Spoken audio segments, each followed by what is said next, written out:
안녕하세요. 오늘은 우리 역사 속 가장 비극적이었던 순간 중 하나, 조선시대 서민들의 기근과 생존 투쟁에 대해 이야기해 보겠습니다. 지금 우리는 편의점에 가면 언제든 먹을 것을 살 수 있는 시대에 살고 있습니다. 하지만 불과 500년 전 우리의 조상들은 극심한 기근 앞에서 생사를 넘나드는 절망적인 투쟁을 펼쳐야 했습니다. 오늘 그 이야기를 함께 들어보겠습니다. 조선시대는 약 500년간 지속된 긴 역사 속에서 수십 년에 한 번씩 극심한 기근을 겪었습니다. 이것은 단순한 흉작이 아니었습니다. 연이은 가뭄, 홍수, 냉해 같은 자연재해가 겹치면서 수확량이 극도로 떨어지는 참사였습니다.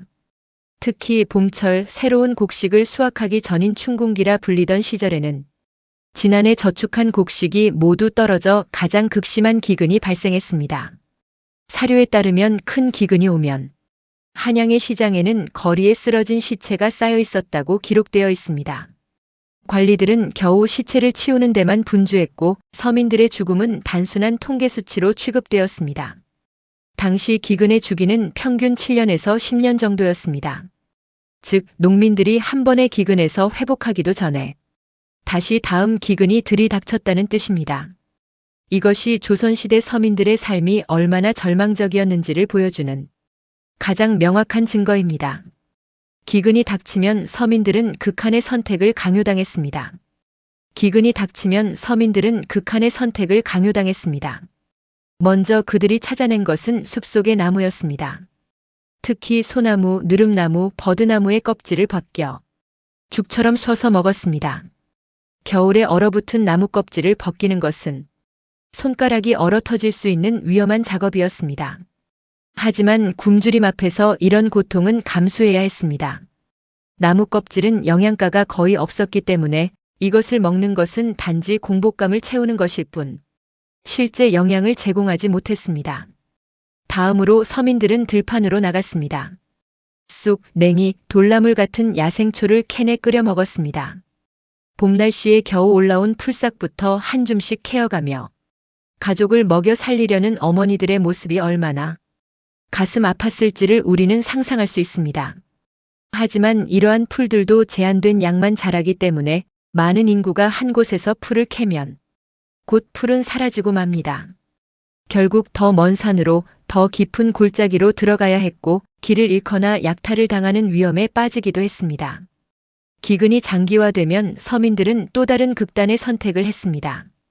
바로 자신들의 집을 팔아 식량을 사는 것이었습니다. 평생 짓고 지키던 집을 손에서 놓는 것은 단순한 재산 손실이 아니었습니다. 그것은 앞으로의 모든 것을 포기한다는 의미였습니다. 집을 잃으면 소작농들은 땅도 잃게 되고 결국 집 없는 불황인으로 떠돌아야 했습니다. 역사 기록에 따르면 큰 기근이 지난 후에는 빈집이 많아졌다고 묘사되어 있습니다. 이는 단순히 집이 비어 있다는 뜻이 아니라 그 집의 주인들이 모두 죽었거나 떠났다는 비극적인 의미를 담고 있습니다. 이러한 모든 생존 투쟁에도 불구하고 많은 사람들이 결국 아사로 생을 마감했습니다. 당시 기록에 따르면 큰 기근이 올 때마다 수만 명에서 수십만 명이 죽었습니다. 1635년에 병자호란 이후 기근, 1728년에 이인영에 난 이후의 기근, 1770년대 한 해에만 삼남 지방에서 100만 명이 넘는 사람들이 죽었다고 기록되어 있습니다. 하지만 더욱 비극적인 것은 단순한 아사만이 아니었다는 점입니다. 극도로 약해진 신체는 질병의 무방비로 노출되었습니다. 장질부사, 콜레라, 천연두 같은 전염병이 기근과 함께 찾아들어 더 많은 생명을 앗아갔습니다. 한 가족이 몇 주 안에 모두 죽는 일도 드물지 않았습니다. 기근 속에서 일어난 또 다른 비극이 있습니다. 바로 많은 서민들이 노비로 전락했다는 것입니다. 생존 앞에서는 신분도 자유도 무의미했습니다. 기근이 심해지면 양반 지주들은 상대적으로 높은 가격의 곡식을 들고 나왔습니다. 절망한 서민들, 특히 자식들을 먹여 살리려던 부모들은 결국 가족 중 일부를 팔아야 했습니다. 딸이 팔려나갔습니다. 아들이 팔려나갔습니다. 어떤 경우에는 부모까지도 팔려나갔습니다. 당시 노비 가격은 기근이 심할수록 떨어졌습니다. 팔려나가는 사람이 너무 많았기 때문입니다. 역설적이게도 기근이 심할수록 팔려나가야 하는 가격은 더 내려갔고 더 많은 사람들이 팔려나갔습니다. 조선시대의 신분제는 이러한 기근 속에서도 여전히 강하게 작동했습니다. 양반 지주들과 양반 상인들은 이 기근을 오히려 기회로 삼았습니다. 곡식을 독점하고 높은 가격에 팔고 어려운 사람들을 사들이며 재산을 불렸습니다. 한 귀족 가문의 노비수가 기근 한 번을 거치며 10배로 불어났다는 기록도 있습니다. 이것이 조선시대 신분제의 가장 어두운 측면이었습니다. 노비로 팔려나간 사람들의 대부분은 다시 자유인이 될 수 없었습니다. 조선시대 법제도 하에서 노비 신분은 세습되었습니다. 즉 부모가 노비이면 자식도 노비였고 그 자식의 자식도 영원히 노비였습니다.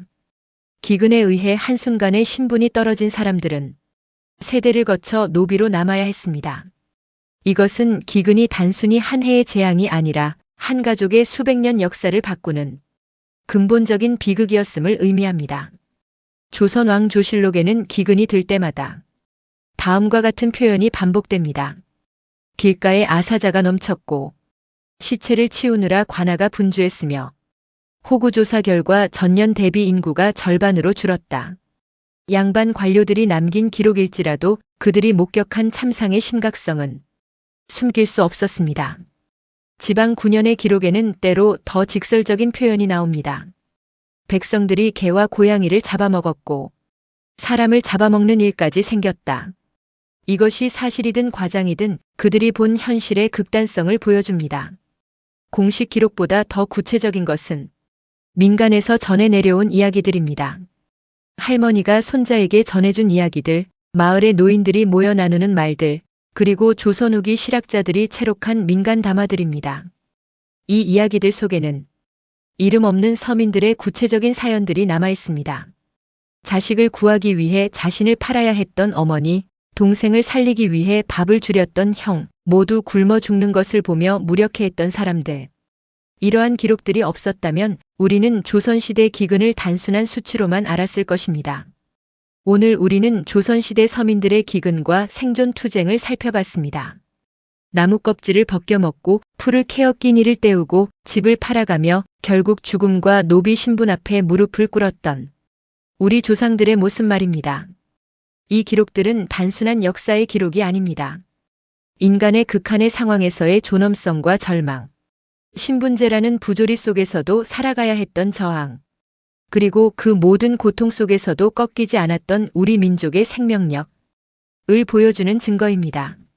지금 우리가 평화로운 시대에 살 수 있는 것은 이러한 고통 속에서도 살아남아 다음 세대의 생명을 이어준 우리 조상들의 투쟁 위에 있다는 것을 절대 잊지 말아야 합니다. 영상이 도움이 되셨다면 좋아요, 구독 부탁드립니다. 감사합니다.